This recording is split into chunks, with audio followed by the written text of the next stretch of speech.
Right, guys, welcome, welcome, welcome, welcome, welcome. Okay, let's see how this can fit. Sorry, welcome, welcome, welcome.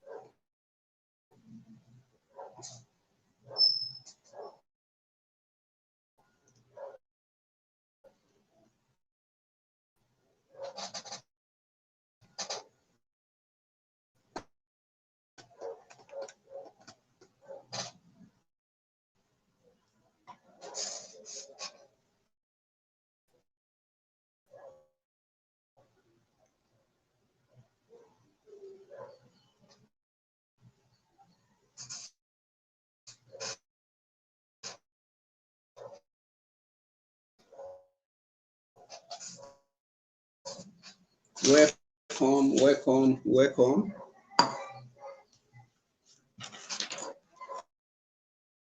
Welcome, guys.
Welcome, guys. Welcome, welcome, welcome.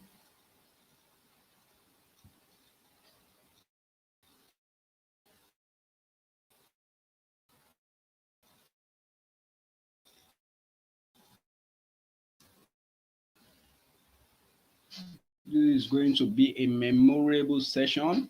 Well,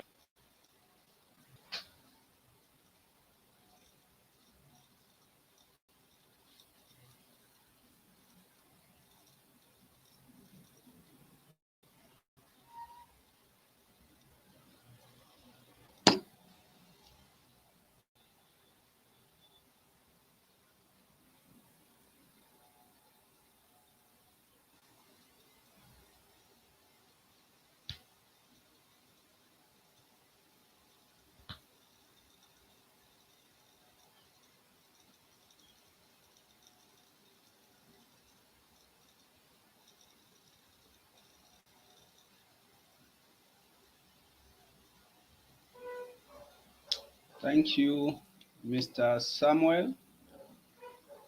Welcome. I can see your comments. Welcome. It's good to have you. It's good to have you here.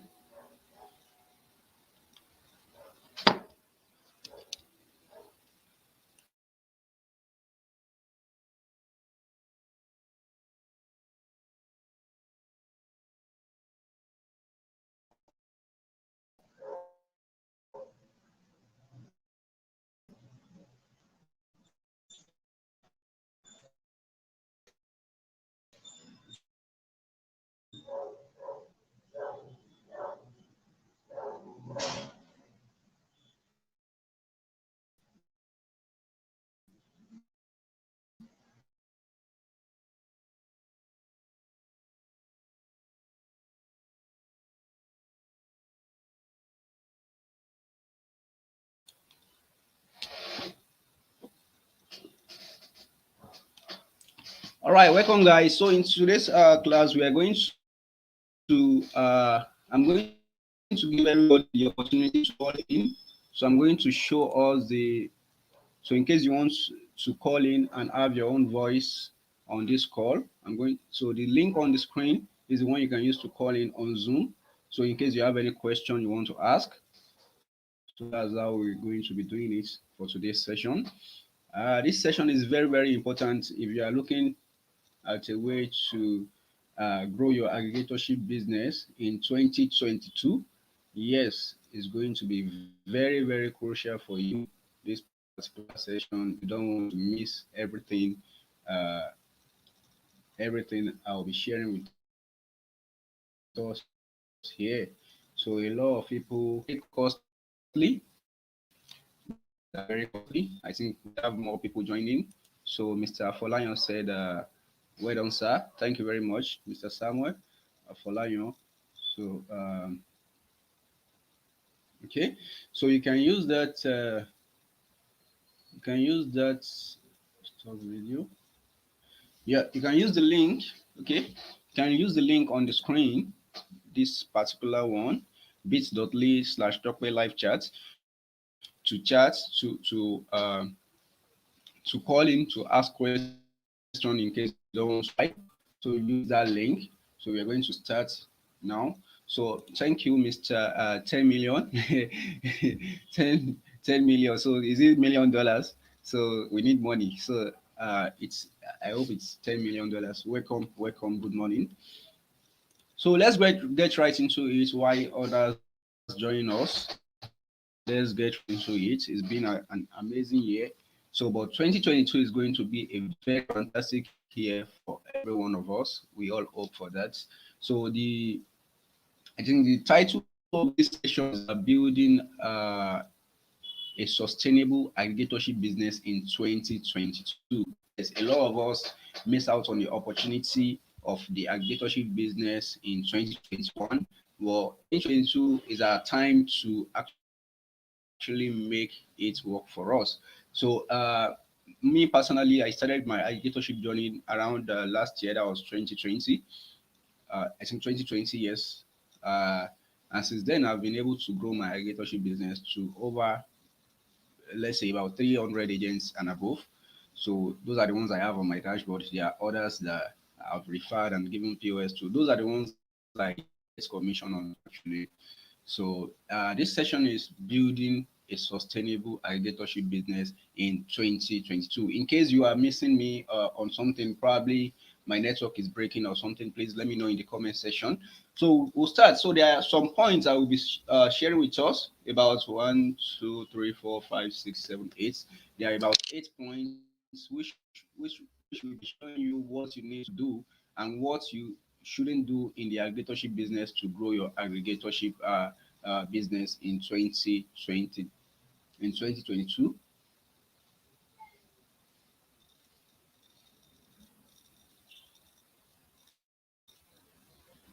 So so these things will show you what you need to do and what you don't need to do. So the first thing is meet demand. Yes, the first point is that you need to meet demand. So you need to meet demand. Yes, you need to give customers what they want. Nowadays, you have people that ask for, okay, can I get so type of POS? And you are saying, okay, yeah, I don't have that kind of POS or something like that. So you need to meet demand. Get what people want for them. Don't think you are going to give people what you think they want. Give them what they want. Remember, this session is for those who are aggregators or those who are intending to become aggregators. And this session is intended to help you grow your aggregatorship business. Yes, is dedicated to help you grow your aggregatorship business. So you meet demand. Don't say, okay, I know people want so type of POS. I know people don't want this. No, when people chat you up, okay, I need this type of POS. It is your responsibility to find a way to get that kind of POS for them because that's how you make your money. So you can't say, okay, people you want to sell a pen, but people want to buy pencil. So just go and get pencil for them so that you make your money. So the second point we'll be going through today, I don't know why the network is acting like this. A lot of people have not been able to join the meeting. So, but thank God for YouTube. You can actually watch this session later. So, so the second point is that you need to check your dashboard daily on a daily basis. At the end of the day, check your dashboard. Uh, myself personally, I am guilty of this. I don't usually check my dashboard for the performance of my agents to actually know who is performing and if you need to do anything so that you know once or twice so that you know who is performing and if you need to do anything to make sure you increase their performance. So check your dashboard daily. That's the second point. Make sure you check your dashboard daily. So so to see agent performance. So when you check your dashboard, you see on different aggregatorship dashboard, whether you're an OPay aggregator, Kudi aggregator, MoneyPoints aggregator, PalmPay aggregator, or any other MMOs aggregator, there's usually a dashboard dedicated for you so that you'll be able to check which agent is actually performing and which one is not performing. So for your performing agent, what you need to do for them is to call them and motivate them to do more. For those that are not performing, you don't need to shout at them or something. Just try to encourage them. We all need motivation and encouragement from people around us to be able to do well because most agents have multiple POS in their outlets, and the only reason that will make them use your POS is how you make them feel. No matter how good the POS is, if you as an aggregator you're not good to them, they understand that you make profits from them, so they might want to use that to get back at you. So it's very important that you treat agents well so that they will be able to use your terminal at all times. So don't try to shout at people because they're not using your terminal. I also have a personal experience where I was using one POS for about 2, 3 years, and one day, like a week, I had an issue at that particular outlet, and I couldn't use the POS for that for like 2 or 3 days. So the person in charge just called me and started shouting and doing all those stuff. Why are you not using your POS? Why are you doing this and all that? So I was I was kind of angry because this is a POS I've been using for a long time, and you just notice that I'm not using it for a day or two. And I was trying to explain what really happened, but he was not actually interested. in knowing what really happened. All he was interested in is use the POS, which is not good for business. You have to build relationship with your agents. Don't say, okay, because you're not using it. Someone that has been using your POS might just stop using it. So it is when you are able to check your dashboard. When you check your dashboard consistently, that's when you know who is using it and who is not using it. So that whenever any one of them stop using it, you can actually reach out. If it's something you can help, uh, with advice, or sometimes if you can help financially. If you can help financially, I'm not advising that you help financially. So sometimes you do that. So those are the things you do to make sure your agents are actually performing. Sorry, I'm trying to make this session very short because I know a lot of us are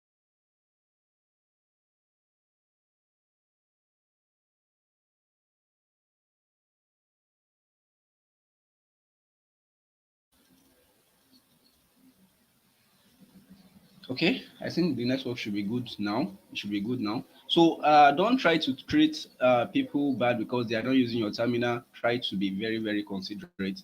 So don't just say because they are performing well now you do good to them. When they are not performing well, you don't do good to them. So always check your dashboard. That's point number two. So the next point is something I've mentioned. That's point number three is motivate your agent because when you get motivation, when you those are doing well, you try to motivate them. Those are not doing well, try to motivate them and give them some tips and techniques on how to actually in their business. If you can come up with video tutorials for them that they can use as an aggregator, it's very important that you also have knowledge of the industry so that when agents have issue, you'll be the one to help them solve those issues. So you'll be the one to help them solve those issues. So motivate them. So the fourth point is you treat people right. Yes, I've said it earlier. Don't because someone did not use your POS, you start shouting at the person because the person you shout at won't refer more agents to you.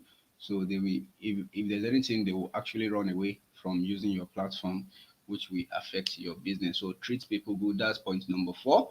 So point number five, I'm trying to make this session very, very short. If you can use about 30 minutes on this call, and it should be better. So because I know a lot of us are actually looking forward to the weekend. A lot of people have gone to different ceremonies. So well, thank God for YouTube. You can actually watch this later. Yes. So the next point is that do not overcharge agents. Yes, this point is very, very important. If you did not gain anything from this call, this is something you need to put in your left hand so that you don't use it to eat like our primary school teachers used to say. So that you need to do not overcharge agents. What I mean is that let's say, for example, a POS company says, okay, their caution fee is 20,000 naira. Don't go ahead to go and collect 40,000 naira from the agents. Why? Because if you collect 40,000 naira, if the agent wants to return the terminal, the agents will be expecting something like 30,000 naira, which you might not be able to give out. And most MMO companies now, they don't want to return payments to agents, caution fee payments again like that.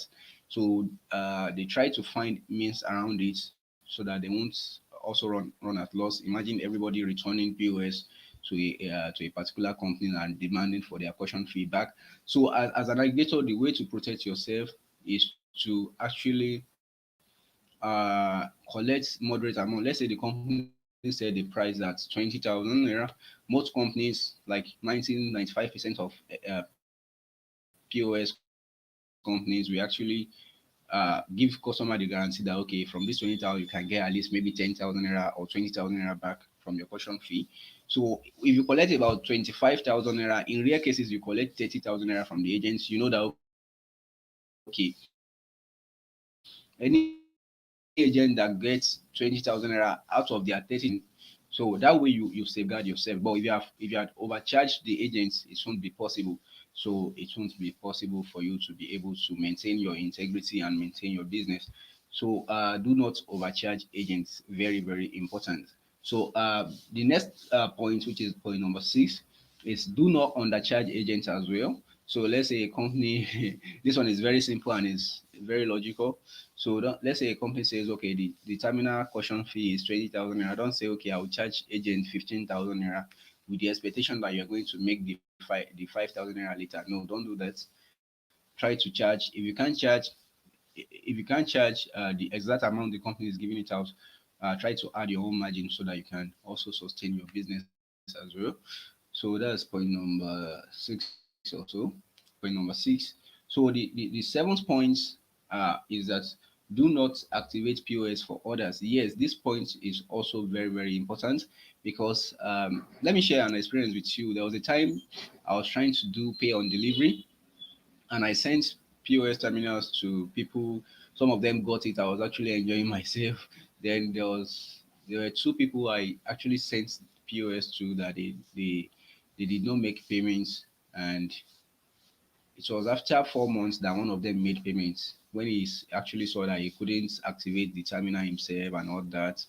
So that was when he came back to say, okay, I'm going to pay. So, but the other person didn't actually pay till now. So there are a lot of agents like that that they will say, okay, or there are a lot of fraudsters out there that will say, okay, they will have contacted another aggregator and say, okay, can I get this POS from you? And you do pay on delivery for me. So they do that, they collect the POS from that aggregator, and then they start looking for other aggregators that will help them activate it. If you contact me today, Mr. Lope, please, I want to, please, can you help me activate this POS? No, I'll tell you no. Please go and meet the aggregator that gave you the terminal, because those kind of people probably they've already defrauded someone and they are trying to make you activate the POS for them. Please do not do that. That can get you into a lot of troubles, especially in this country we are. So that can get you into a lot of trouble. So always make sure if you're not the one that get the terminal for the agent, do not activate the terminal for the agent, no matter what the agent is telling you. So that's point number seven, which is the second to the last point. So the last point is do not do pay on delivery. If you can avoid if you can avoid it, do not do pay on delivery. And if, anytime you want to do pay on delivery, make sure you have a safe net. There are a lot of companies that do the IPO and do pay on delivery. I know of GIG logistics. They will help you, or other logistic companies. They will help you collect the payment. Though their payments, their should I say, is it turnaround time also? Their settlement time, yes, settlement time is like a week. So if you have enough money, you can go for to you can go with that, because now if you give out a terminal today, that means you are getting paid like in a week's time. So if you don't have enough money to run your business, that might not be a good option for you. So what they do is you send the terminal to you take the terminal to the office, they help you deliver to the customer. The customer pay before actually collecting the terminal. So that's the way they do their own cash on delivery. So it is an alternative option you can use. There are other alternative options like using the smart POS order fulfillment, SPOF, the one I discussed in our earlier conversation on this channel. You can just look for it. So smart POS and order fulfillment, where because I have a lot of agents around that I trust, so you can actually use my system.